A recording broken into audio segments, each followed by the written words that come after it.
우리나라 속담에 이런 말이 있습니다. 맞은 놈은 발을 뻗고 자고 때린 놈은 발을 웅크리고 잔다, 이 말인데요. 이 말의 속담의 의미는 제가 설명하지 않아도 여러분들이 잘 아시는 것처럼 어떤 사람의 양심과 도덕의 중요성을 강조한 것이고요. 남에게 해를 입힌 사람은 양심과 도덕에 어긋나기 때문에 마음이 편치 않아서 발을 웅크리고 잘 수밖에 없다라고 하는 얘기고, 맞은 사람은 남에게 해를 끼치지 않았기 때문에 양심이나 도덕에 거리낌이 없어서 마음 편히 발을 뻗고 잤다라고 하는 그런 얘기입니다. 물론 잠을 자지 못하는 이유가 여러 가지가 있겠습니다만은, 마음의 평안함이라고 하는 것이 우리의 일상과 삶에서 얼마나 중요한 것인가는 우리 모두가 너무나도 잘 알고 있는 그런 사실이기도 합니다. 오늘 본문의 말씀은 바로 이 속담의 내용을 저는 그대로 보여주고 있는 것이라 그렇게 생각을 합니다.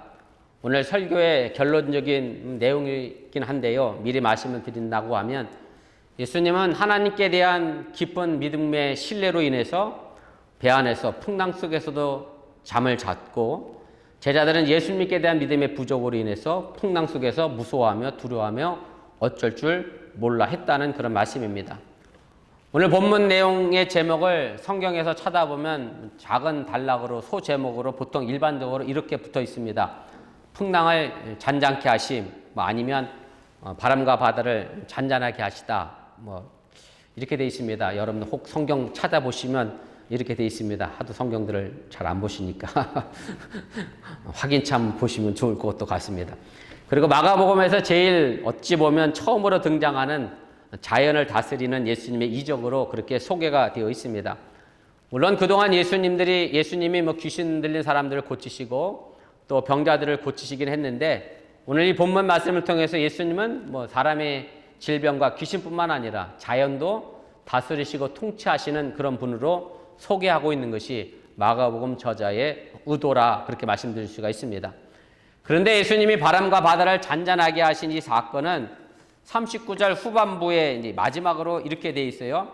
바람이 그치고 아주 잔잔해지더라, 이렇게 끝났으면 예수님이 그저 자연을 다스리는 분으로, 바람과 파도를 잔잔케 하신 분으로 그런 내용으로 끝날 것 같았는데, 그런데 40절, 41절을 마가복음 저자는 덧붙이고 있음에 우리가 주목할 필요가 있습니다. 오늘 본문 40절입니다. 제자들에게 이르시되 어찌하여 이렇게 무서워하느냐, 너희가 어찌 믿음이 없느냐, 이렇게 질문하시며 어찌 보면 약간 야단치는 듯한 말씀을 예수님은 하시게 됩니다. 그래서 오늘 본문의 이 말씀이 예수님이 단순하게 바람과 바다를 잔잔하게 했다고 하는 사실을 보여줌과 동시에 오늘 이 본문의 사건은 바로 믿음과 관련된 것임을 마가복음 저자는 우리에게 분명하게 알려주고 있는 그런 말씀입니다. 그리고 이어지는 41절에서 제자들이 주고받는 내용을 보면, 예수님이 하나님의 아들이라고 하는 신앙은 제자들에게 확신 있게 자리 잡고 있지 않음을 우리가 또 알게 됩니다. 그래서 오늘 본문 40절에 너희가 어찌 믿음이 없느냐라고 하는 이 질문을 우리가 이렇게 바꿔볼 수가 있습니다. 어찌하여 너희는 두려워하느냐? 너희가 아직도 하나님을 온전하게 신뢰하지 못하고 믿지 못하느냐? 현재 하나님이 내 속에서 통치하는 것을 왜 너희가 믿지 못하느냐라는 질문으로도 우리가 바꿔볼 수 있다고 하는 얘기입니다. 제가 오늘 설교의 제목을 잠자는 신앙이다, 이렇게 붙였습니다. 일반적으로 교회 오면 목사님들이 설교하면 자지 말고 깨어있어라, 깨어있어 기도하라, 예수님도 자고 있는 제자들 깨우면서 너희가 한시라도 나와 깨어있을 수 없더냐, 늘 깨라고, 잠들지 말라고, 이런 설교를 많이 들었는데, 잠을 자라, 이런 설교를 저도 아마 개인적으로는 처음 하는 것 같습니다. 그런데 우리는 잠을 자는 신앙도 필요하다라고 하는 얘기입니다. 제가 앞서 드린 말씀처럼 예수님은 하나님께 대한 깊은 신뢰로 인해서 풍랑 속에서도 주무실 수 있었지만 제자들은 그렇지 못했습니다. 제자들이 풍랑 속에서 두려워했다고 하는 것은 같이 배 안에 있던 예수님을 온전하게 믿지 못하고 신뢰하지 못했고, 예수님이 누구인지 정확히 알지 못했기 때문에 그랬다는 얘기입니다. 그 결과 믿음이 있는 예수님은 깨어있을 때 깨어있었고요, 잠을 잘 때 잠을 잤습니다. 그러나 믿음이 없는 제자들은 깨어있어야 할 때 잠을 잤고, 잠을 자야 할 때 오히려 깨어있는 이상한 삶의 모습을 살게 됐다라고 하는 얘기입니다. 이 부분에서 잠을 자는 신앙과 깨어있는 신앙에 대해서 여러분들이 오해 없기를 바랍니다. 나는 잠을 자야 할 때 자는 신앙을 가졌는지 아니면 깨어있어야 할 때 깨어있는 신앙을 가졌는지 살펴보시기를 바라고요.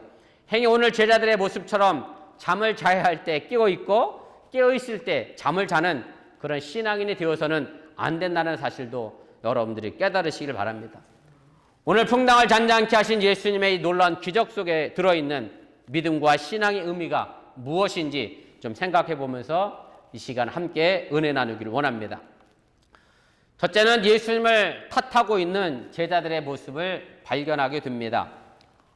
중국의 당나라 때 시인으로 널리 알려져 있는 유종원이라고 하는 사람이 쓴 시집이 하나 있습니다. 시집의 제목이 유화동집인데 그 유화동집에 이런 글이 하나 실려 있습니다.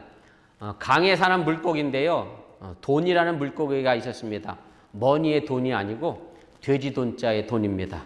돼지의 이름을 갖고 있는 돈이라는 물고기가 살고 있었는데 이 물고기가 하루는 다리 아래에서 헤엄을 치다가 그만 다리 기둥을 들이받았습니다. 그런데 이 돈이라는 고기가 자기가 헤엄을 잘못 쳐서 다리 기둥을 들이받은 것으로 생각하지 않았고요. 다리 기둥이 자기를 들이받은 것으로 생각을 했어요. 그래서 다리 기둥이 자기를 들이받았으니 얼마나 화가 났겠어요. 그래서 이 돈이라는 물고기가 아가미를 부풀리고 진어미를 세우고 이 다리 기둥을 째려보느라고 강 물가에 올라가서 다리 기둥 주위를 뱅뱅 돌면서 헤엄을 쳤습니다. 아가미도 부풀리고 진어미도 세웠으니 멀리 있는 독수리의 눈에 그 돈이란 물고기가 눈에 띄었고요. 그래서 독수리가 그 돈이란 물고기를 잡아 먹고 말았다라고 하는 얘기입니다. 결국 자기의 잘못을 알지 못하고 멋대로 화를 냈다가 이제 독수리에게 먹히게 됐다라고 하는 얘기인데 이름 그대로 멍청한 돼지같이 죽고 말았다는 얘기가 바로 돈의 물고기라고 하는 이름에 관련된 내용입니다. 그러나 이 이야기는 사실 어느 어리석은 물고기의 이야기로 들려오지는 않습니다. 왜냐하면 저 자신을 봐도 그렇고 아마 여러분들도 그렇고 이 돈이라는 물고기처럼 다른 사람의 탓이나 다른 것에 핑계를 대고 살아가고 있는 것이 우리의 모습이기 때문에 그렇습니다. 흔하게 볼 수 있는 생겨날 수 있는 그런 가정을 얘기해 보면 여러분들 가정의 식탁에 물이 좀 차 있는 물컵이 하나 놓여져 있었는데 이런저런 일을 하다가 그만 물컵을 쏟았다고 한번 여러분들이 생각해 보시길 바랍니다. 그러면 대부분의 반응은 뭐냐면 자기가 실수해서 물컵을 쏟아서 생각 안 하고 이렇게 얘기하잖아요. 아유, 어젯밤에 우리 남편이 물컵을 여기다 놨구만. 그걸 좀 치워놓지, 설거지 좀 해놓고 저기다 담아놓으면 얼마나 좋을까. 이러지요? 근데 보통 남편들은 그래. 아내가 나를 위해 여기다 물을 떠놨구나. 내가 마셔야지. 남자들이 이렇거든요. 사실은 이게 저부터도 그래요. 누가 물컵을 여기다 놔갖고 나로 하여금 여기서 물을 쏟게 했지 이러지. 사실은 물컵은 가만히 있었거든요. 내가 잘못해서 쏟아 놓고도 자꾸 그 물컵을 어디다 둔 누구의 탓을 자꾸 찾으려고 하는 것이 우리의 모습이라고 하는 얘기입니다. 삶이 버겁고 힘들면 세상을 탓하게 되지요. 이웃을 탓하게 되지요. 더 나아가 내 운명이 왜 이러냐, 혹은 내 팔자가 왜 이러냐, 또 더 나가면 이 땅에 살게 하신 하나님을 원망하며 살게 된다는 사실을 우리가 기억할 필요가 있습니다.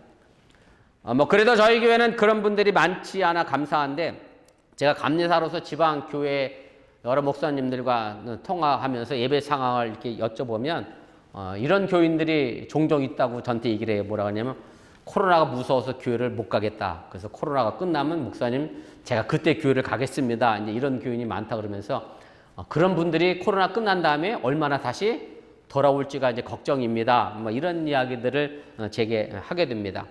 그래서 제가 이제 그런 얘기를 들으면서 느끼는 것이 좀 극단적인 얘기일 수도 있는데, 이분들이 정말 코로나가 무서워서 직장도 안 가고 아이들 학교도 안 보내고 마트에 가서 뭐도 안 사고 이러고 그래서 교회에 안 간다. 그러면 제가 그럴 수 있겠다라고 생각이 되는데, 다른 거 다 하시면서 교회만 코로나 때문에 못 간다라고 하는 것은 자신이 어떤 믿음 없음을 혹은 자신의 신앙의 게으름을 이제 코로나 탓으로 돌리고 있다는 그런 생각이 듭니다. 물론 정말 건강이 염려가 되고 기저질환이 있어서 코로나에 걸리면 사망이 이를 수 있는 그런 분들이 계시다라고 하면 제가 큰 오해를 하고 있는 것이긴 한데, 아무튼 깨어 있어야 할 때 깨어 있지 않고 잠을 자면서도 자꾸 다른 환경의 탓을 너무나 쉽게 하는 것이 우리의 잠자는 신앙의 모습이라고 하는 얘기입니다. 어느 사람이 화살을 관역에 쏩니다. 화살이 관역이 맞지 않았습니다. 그러면 관역을 탓할 수는 없습니다. 사실 관역은 움직이지 않고 그대로 서 있기 때문에 그렇습니다. 그래서 관역이 문제가 아니라 내 활 쏘는 실력의 문제를, 아니면 내가 활 쏘는 자세가 잘못된 날을 바로 잡아야 합니다. 그림을 그릴 때도 마찬가지입니다. 제가 하도 트라우마가 있어서 그림 그리는 걸 너무 못 그려서 제가 중학교 때 미술 시간에 자기 신발 놓고 이 스케치 데생하는 걸 하는 시간이 있었는데, 신발이요? 그림이 안 그려지는 거예요. 그래서 제가 어떻게 생각했냐면, 이게 나이키가 아니라서 그랬다니까. 나이키나 프로스펙스였으면 신발이 잘 그려질 건데, 그게 아니어서 내 신발이 이렇게 멋지게 안 나온다. 그럼 멍청한 짓을 저도 했습니다. 사실은 제 그림 탓이 문제지 제 신발이 못나서 그림이 못 그려지는 것은 아니다라고 하는 얘기입니다. 그래서 어떤 일이 생기게 되면 사실은 남을 탓하고 다른 것을 탓하기 이전에 나를 먼저 살피는 것이 성숙한 사람으로 성장해 나갈 수 있는 한 비결이 된다는 사실 또한 여러분들이 잊지 마시길 바랍니다. 사도 바울이 갈라디아서 6장 1절에서 그래서 이런 말씀을 합니다. 앞에 화면에 있습니다. 함께 보시면 좋겠습니다. 형제들아, 사람이 만일 무슨 범죄한 일이 드러나거든 신령한 너희는 온유한 심령으로 그러한 자를 바로잡고 너 자신을 살펴보아 너도 시험을 받을까 두려워하라. 사도 바울은 자기 자신이 아닌 남의 잘못을 통해서도 내 자신을 돌아보면서 내가 시험을 받을까, 혹은 다른 사람에 의하여 내가 유혹을 받을까, 그 사람 때문에 내가 죄를 짓지 않을까 스스로 살펴보라고 말하고 있는데, 이걸 고사성어로 말씀드린다라고 하면 타산지석이라고 하는 말로 우리가 설명할 수 있습니다. 타산지석이라고 하는 말은 여러분들이 아시는 것처럼 남의 산에 있는 돌이라도 나의 옥을 다듬는데 필요하다고 하면 그 돌을 사용하겠다라고 하는 얘기고요. 다른 사람이 어떤 하찮은 언행이나 또는 허물이나 실패까지도 내 자신을 수양하는 데에 도움이 된다는 뜻이 바로 타산지석이라고 하는 고사성어의 내용입니다. 아무리 하나님을 믿는 기독교인이라 할지라도 하나님을 통해서 내 자신을 돌아보지 않는다라고 하면 그 믿음의 생활은 헛것이 될 수밖에 없습니다.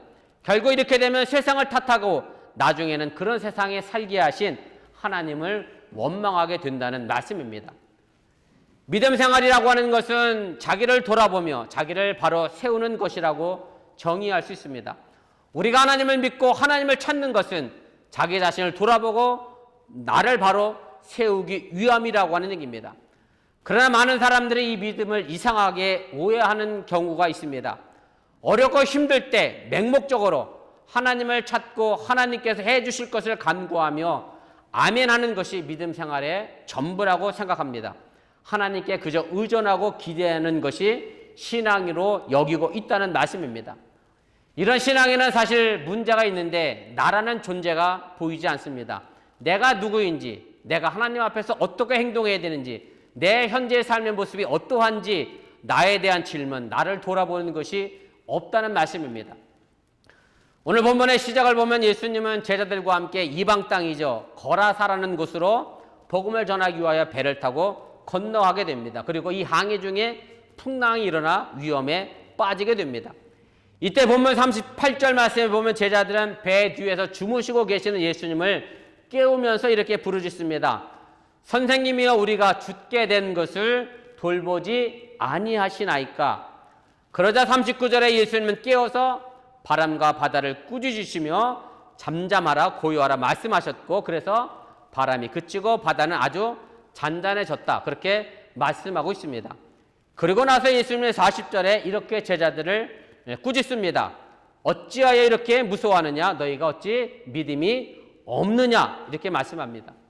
바로 우리가 이 장면을 좀 자세하게 들여다볼 필요가 있습니다. 바다에서 광풍으로 일어난 위기 속에 제자들은 예수님을 찾았습니다. 그리고 주무시는 예수님을 깨웠습니다. 그리고 예수님 주무시지만 말고 우리가 죽게 생겼으니까 어떻게 좀 해달라고 예수님께 간청하고 기도합니다.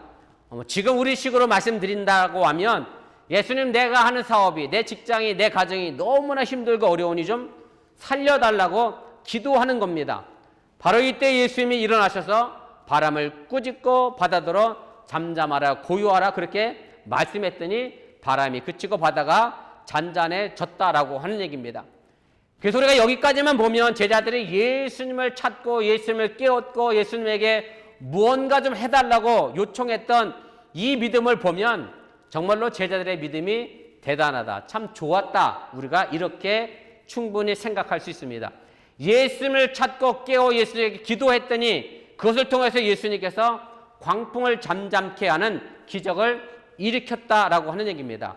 바로 주님을 찾은 제자들의 믿음이 칭찬받을 만하다라고 하는 얘기입니다. 그런데 이 기적 사건 이후에 예수님은 주무시고 계신 예수님을 깨워 예수님을 향하여 간구하고 간청했더니 제자들의 믿음에 대하여 너희들이 나를 깨웠으니 참 잘했다, 내게 도움을 요청했으니 참 잘했다, 이렇게 칭찬한 게 아니라 오히려 제자들을 향하여 믿음이 없다고 꾸짖으셨다는 것에 우리가 주목해 볼 필요가 있습니다. 오늘 이 마가복음 저자는 너희가 어찌 믿음이 없느냐 아주 단도직입적으로 이야기합니다. 후에 교회 지도자들이 될 예수님의 제자들 아닙니까? 12명의 제자들이 초대교회를 이끌어갔던 사람들인데 그래서 그 체면에 문제가 있을까 싶어서 마태복음은 마가복음보다 약 30년 늦게 기록이 됐어요. 마가복음을 보고. 그래서 마가복음 8장에 가면 이 부분을 어떻게 바꿔놨느냐면 8장 26절인데 어찌 믿음이 없느냐가 아니라 믿음이 적은 자들아 왜 두려워하느냐, 그래서 믿음이 없는 게 아니라 적은 것으로 바꿔놨어요. 근데 제가 말씀드리고 싶은 것은 믿음이 없든 믿음이 적든 지금 예수님은 이 제자들을 지금 뭐하고 계시는 거냐면 야단치고 있다고 하는 사실은 변함이 없다라고 하는 얘기입니다. 왜 광풍의 위기 속에서 예수님을 찾고 기도하고 간구한 이 제자들을 향하여 예수님은 믿음이 없다라고 왜 야단을 치고 있는가를 우리가 생각해 봐야 한다라고 하는 얘기입니다. 여기서 우리는 믿음이라는 것이 무엇인가를 분명하게 좀 알 필요가 있습니다. 우리가 믿음에 대해 잘못 생각하고 있는 것이 하나 있는데 제가 아까도 말씀드렸던 것처럼 하나님이 다 해주실 거야, 난 믿고 아멘하면 돼 라고 기다리면서 하나님을 믿고 의지합니다. 물론 믿음의 가장 근본은 하나님을 믿고 의지하는 건데 제가 드리고 싶은 말씀은 뭐가 문제냐면 내가 할 일조차 하나님께 떠넘기고 나 자신은 아무것도 하지 않게 되면 거기에는 나라고 하는 존재는 찾아볼 수 없게 된다라고 하는 얘기입니다. 내가 무엇을 할 것인가라고 하는 내 삶의 변화는 여기에는 존재하지 않습니다. 하나님이 하시는 일만을 바라고 기대하고 있게 되면 이렇게 되면 내 삶이 어려운 일이 생기게 되면 내가 이 어려운 문제를 어떻게 해결할까 내가 노력하고 애쓰는 문제가 아니라 지금 당면한 현실은 당연히 하나님이 하실 일이지 하나님 탓으로 돌리게 된다라고 하는 얘기입니다.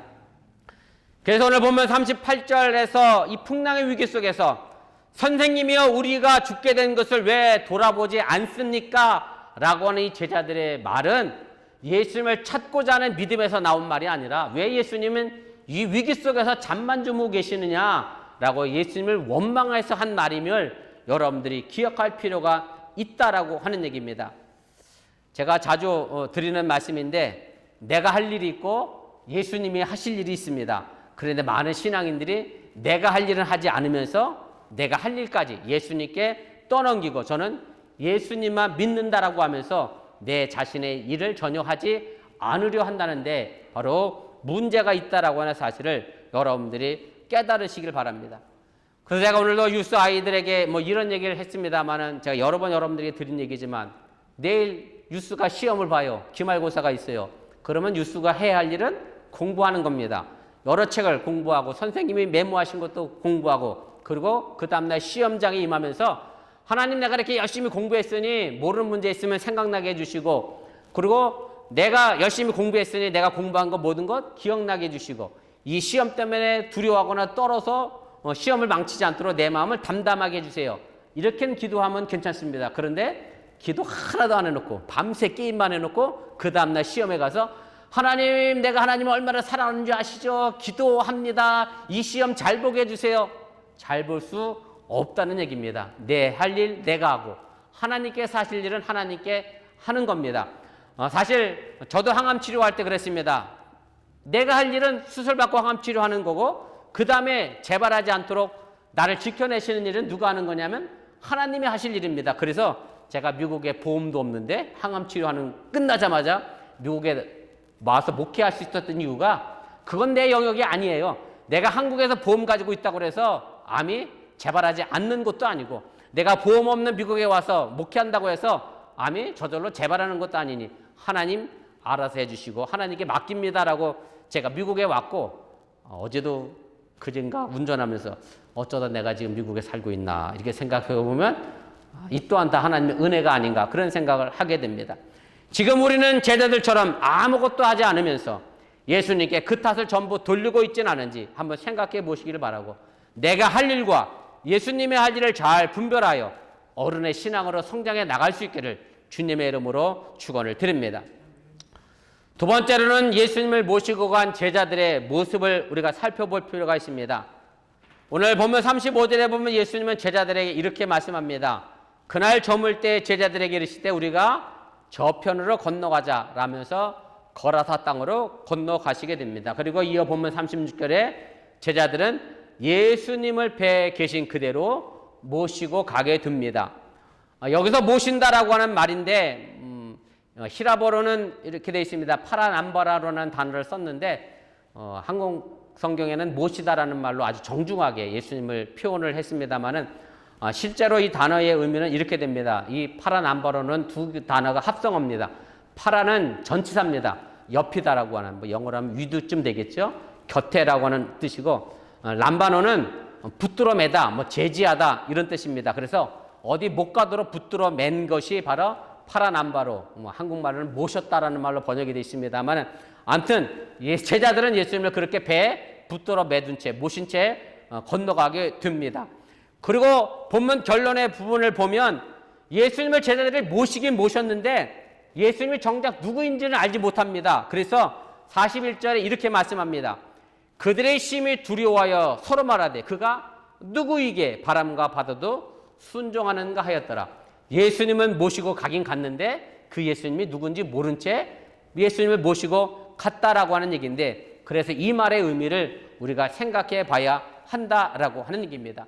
그저 예수님만 모시고 갈 뿐 예수님을 믿고 따르지 않는다는 말로도 얼마든지 해석할 수 있다라고 하는 얘기입니다. 그래서 우리도 예수님을 모시고 다닐 뿐 예수님을 믿지 않고 예수님의 삶을 따르지도 않고 예수님의 말씀대로 살지 않고 있는지 우리 자신을 살펴보시기를 바랍니다.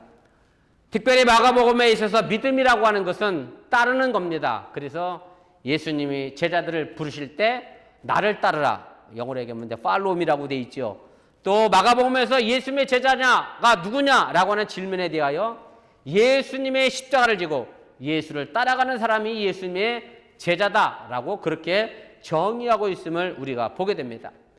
마가복음 저자는 마가 공동체에게 예수님을 믿는다고 하면서 예수님을 곁에 모셔만 두고 무서워 떨고 있느냐 믿음이 없는 자들이라고 분명하게 말씀하고 있음을 깨달으시길 바랍니다. 그리고 이 모습이 마가 공동체만의 모습이 아니라 혹 나의 모습은 아닌가 우리 어번교의 모습은 아닌가도 생각해 보시기를 바랍니다. 우리가 예수님을 찬양하면서도 우리가 예수님을 믿는다고 하면서도 입으로 말하면서도 예수님의 삶은 전혀 살지 않고 예수님을 저쪽 방 한 구석에 잠만 주무시는 분으로 남겨두고 우리가 믿음이 없다라고 예수님으로부터 책망 들을 수밖에 없다는 말씀입니다. 오늘 37절에 보면 배 안에 불어닥친 큰 광풍이 있었습니다. 큰 광풍에 광자는 당연히 미칠 광자고 풍자는 바람 풍자입니다.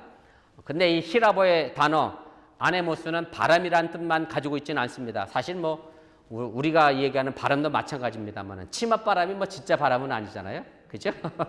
이런 의미가 히라보에도 있는데 아네모스라고 하는 단어는 세상의 풍조, 뭐 세상의 흐름 뭐 이런 것도 의미합니다.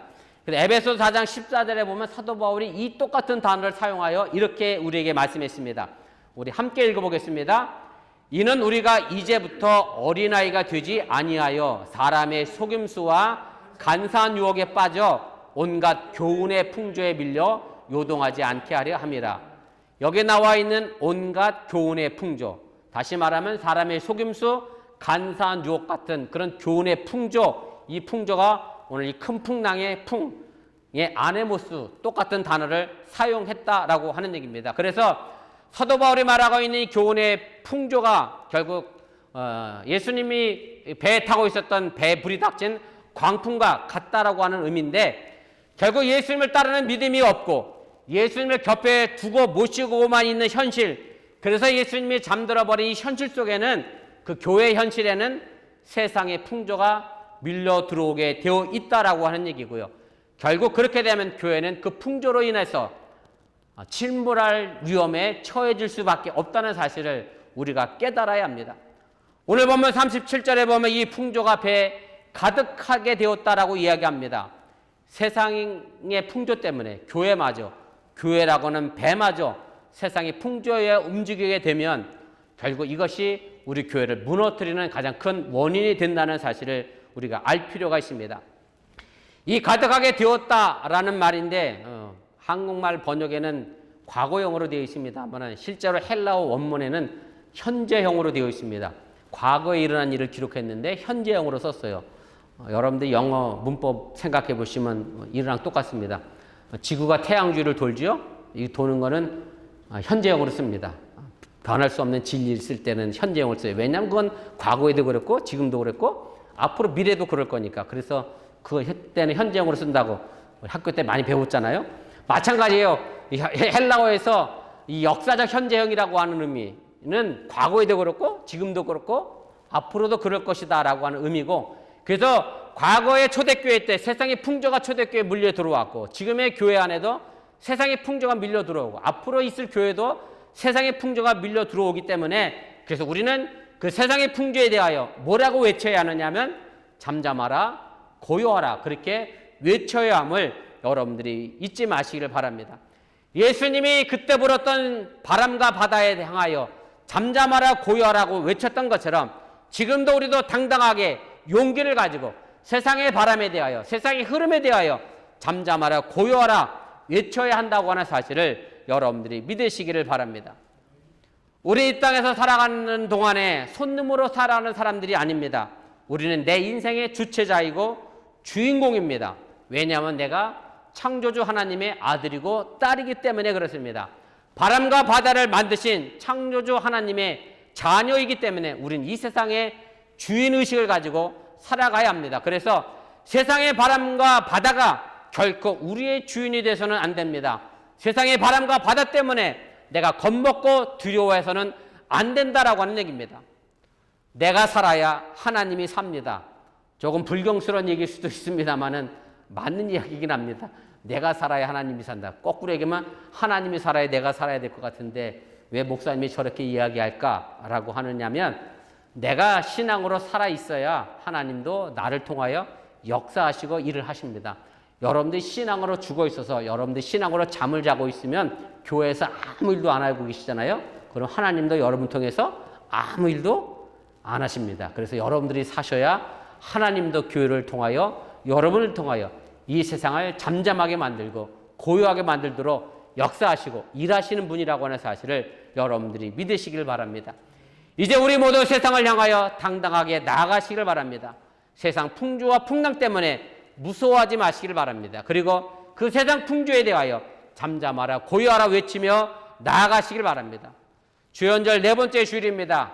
이제 저와 여러분들은 어본교회라고 하는 배를 타고 인생의 항해길에 만나는 모든 풍랑에 대하여 잠잠하라, 고요하라 외치며 물리치시기를 주님의 이름으로 간절히 축원을 드립니다. 우리 기도하겠습니다.